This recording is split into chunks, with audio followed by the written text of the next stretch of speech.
Ayan, sa wakas may free time pa ako. Makakapag-record pa ako ng kanta. Di kita pipilitin.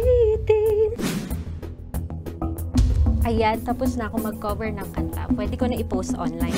Ayan, posted. Torny, nag-cover ako ng kanta at pinost ko online. Legal ba to? Legal po yan, basta hindi mo ito pinagkakakitaan. Ang pagkanta ng musika na likha ng iba at pag-post nito online ay legal. Basta wala kang layunin na ito ay pagkakitaan o angkinin bilang iyong sariling likha. Ang tawag po dito ay fair use o tamang gamit lamang. Hindi mo na kailangang humingi ng permiso sa orihinal na may akda kung ang layunin o gamit mo nito ay personal lamang, pagkomento, research bilang bahagi ng pagtuturo sa iba.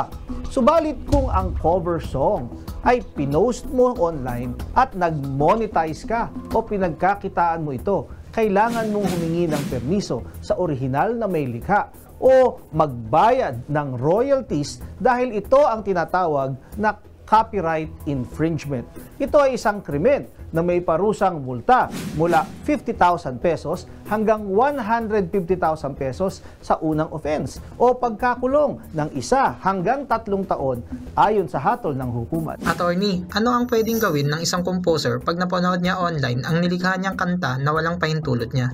Maaari siyang magpadala ng demand letter sa singer na kumanta ng kanyang akda nang walang pahintulot. Maaari din siyang magpadala ng demand letter sa record company o distributor na nagbebenta ng nasabing kanta nang wala niyang pahintulot bilang siya ang orihinal na composer.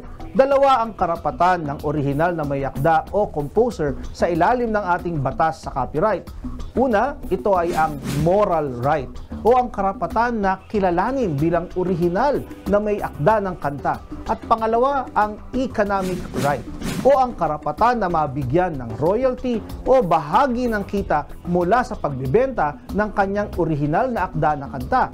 Meron lamang prescriptive period na 4 na taon ang orihinal na composer para habulin ang lahat ng lumalabag sa kanyang copyright. Kung kayo po ay may nais ikonsulta sa inyong lingkod, i-follow lang ang Facebook page ng Good Morning Kapatid. Mangyaring i-private message po ninyo sa akin ang inyong mga katanungan. Maraming salamat. Mga kapatid, Justin Quirino po. Masayang kwentuhan at makapulahang informasyon ang hatid namin tuwing umaga. Kaya't mag-subscribe na at mag-follow sa social media pages ng News 5.